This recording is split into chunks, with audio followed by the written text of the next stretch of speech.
Magandang araw, Grade 1. Noong nakaraan, pinag-aralan natin ang mga direksyon. Sabi natin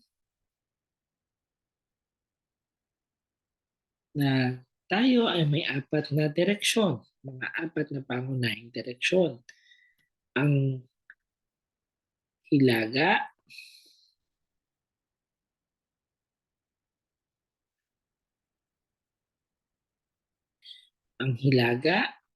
na makikita natin sa harapan, ang timog na makikita natin sa likuran o bandang ibaba, ang kanluran na bahagi ng ating kaliwa at ang silangan sa bahaging kanan. So, hilaga, timog, kanluran, silangan. Okay.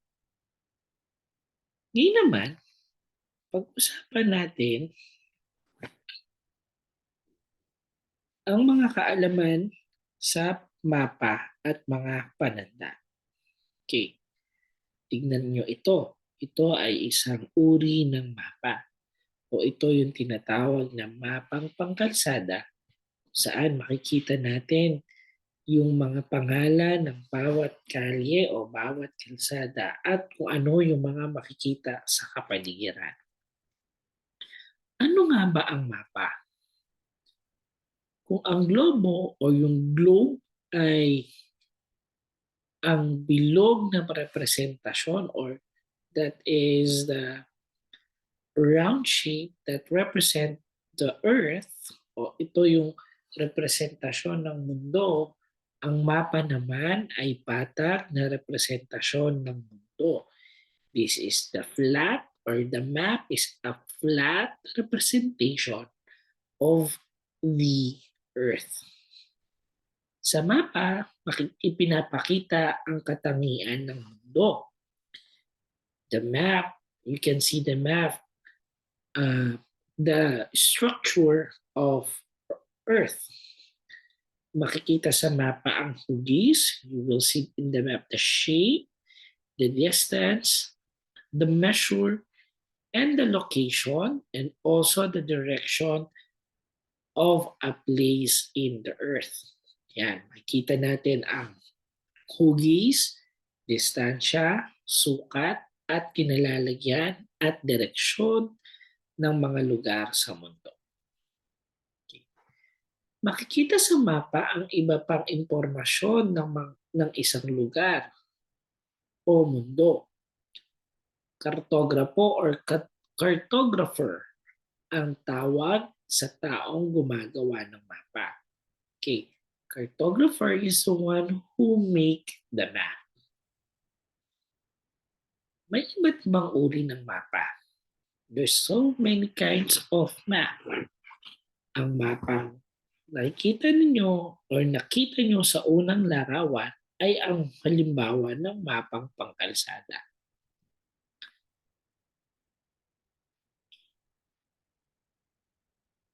Ang mga pananda sa mapa. Ang mga pananda ay nagsasaad ng mga kinakatawang bagay o pook na ginagamit sa mapa. Okay. Ang English ng pananda ay legend. The legend is the picture that you can see in the map. Okay. Makikita sa mapa ang mga pananda, makikita ang mga pananda sa kanang bahagi ng mapa. These are the examples of legend or nung mga pananda. Yan. Meron tayong bantayog or statue, school, mosque, church, hospital, park, houses, airport,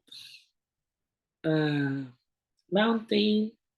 Okay, so these are the kinds of legend or pananda. Okay. Ang mapa ng aking bahay. Okay. In our house, there are also the map in the house. Ayan. Di ba? makikita natin yung kung saan yung ating sala, yung ating washroom, yung ating dining, yung ating bedroom, yung ating sala. So these are or ito yung map ng ating bahay. Ang ating bahay ay may mapa. Makikita sa mapa ng bahay ang mga bahagi nito. Ang mga bahagi ng bahay ay kinabibilangan ng mga sumusunod. Silid tanggapan o sala, kusina, the kitchen, silid tulugan, the bedroom, talikuran o comfort room. Bukod sa mga bahagi ng bahay, makikita rin sa mapa ang kinalalagyan ng mga gamit sa bahay. Maaaring makita ang mga gamit sa bahay sa iba't ibang kinalalagyan. Nakalagay ang mga ito sa harapan, likuran, kaliwa, at kanan. Depende kung saan ka bahagi ng bahay nakaupo.